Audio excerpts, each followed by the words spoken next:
Hello and welcome back to Rebooking to Mastery, a podcast presented by me, Jug. And for all you new listeners, welcome back. Welcome to this podcast where I dissect books and other sources of information in order to kind of provide a nuanced take on different parts of the world around us. And so one thing I'm going to be talking about that I've discussed in previous episodes is negativity, taken from the book Think Like a Monk, a book by Jay Shetty, who was a former monk and now motivational speaker. If you remember from the last episodes, we talked about how negativity comes from a threat to one of three things: a fear that bad things are going to happen, not being loved, or a fear of disrespect, which can be translated to a loss of peace, a loss of love, or a loss of understanding. And if you remember, we talked about how the more negativity that is placed on us, the more negative we become overall. And how, to similarly in Stoicism, to reverse that negativity, become an objective observer and back away slowly, reversing said negativity. Because the more we define ourselves in relation to other people, the more lost we are. Which is why, for every single negative person you have in your life, strive to have at least 3 positive ones. And have set times for said negative people, if you want to have them in your life. Remember that the more we define ourselves in relation to everyone else, the more lost we are. This isn't a call for you to become this unique figurehead that listens to no one and plays their own game, but rather to understand that there is a distinction between being a part of people's negativity and taking it into your own self. Being a part of people's negativity can just be passive listening, or just understanding or acceptance that this person needs to vent out the negative thoughts in their own head to someone, and they find you as a person. It doesn't mean to hug box or enclose yourself into a little box where you let no negativity touch you, but rather understand and accept the negativity that happens upon you, as opposed to letting it internalize or take over the rest of your thoughts. Remember, negative thoughts are always going to arise no matter what. You're not going to really be free of them. It's not going to be like there's not going to be an end goal where you find yourself at the end of a tunnel and there are no negative thoughts that show up in your mind whatsoever.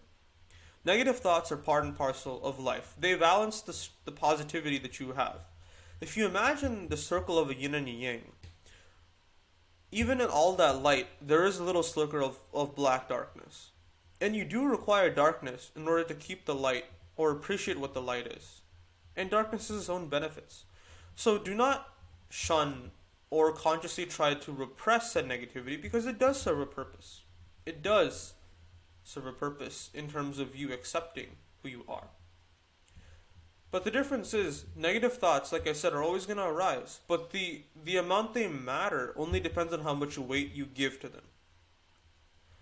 You can look at a situation as a situation, or you can look at a situation as a situation along with your thoughts and emotions connected to said situation. The difference is, in one scenario, you look at it objectively. You look at the answers, you look at the way of life objectively, or the situation as a situation. The other one, you look at your interpretation, which is tinted with your preconceptions and biases in a situation. Remember that in order to get rid of, not even get rid of, but in order to abate all the negativity that may swirl around your head, there's a 3-step process Jay talks about: spot, stop, and swap.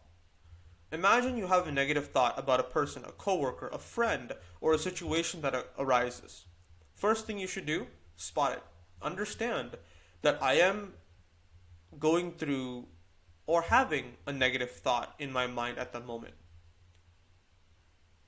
Accept it. Accept the fact that you are having a negative thought in your mind. And the next thing is, understand that this negative thought in your mind is not the best for you. So allow the negative thought to trail off. Do not attach any judgments, do not attach any extra weight to it. Just allow it to trail off. And by that way, it'll stop. And then swap it out. Find something beautiful, find something positive about the person that you're thinking about or a situation you're thinking about. Swap it out.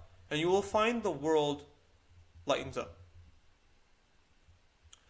It's important that we understand what true freedom is in terms of negativity.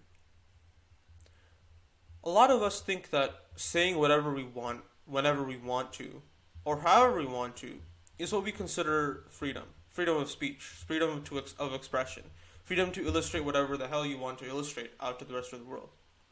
But that's not what real freedom is. Real freedom is feeling the need not to say these things.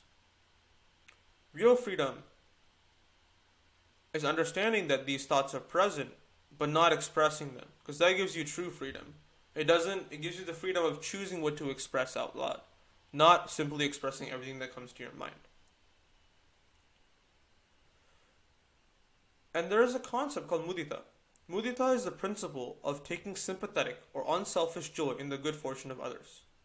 A lot of us sometimes, when we look at other people's good fortune, we look for a sense of self-interest, a sense of self-benefit, a sense of, oh, I did this, a sense of contribution, or a sense of happiness from it that is tied to something that is selfish. One goal in life is to have this mudita, to understand that people deserve happiness the same way you deserve happiness, and to take happiness and unselfish happiness or unselfish joy instead happiness. Then only can you take unselfish joy in your own happiness. Thank you so much for listening to my podcast. If you'd like to follow me, I have a YouTube channel and a TikTok and an Instagram at Rebooking to Mastery. And if you'd like to hear more content, drop me a follow on whichever platform you're listening to. Thank you, and see you guys next time for the end of negativity.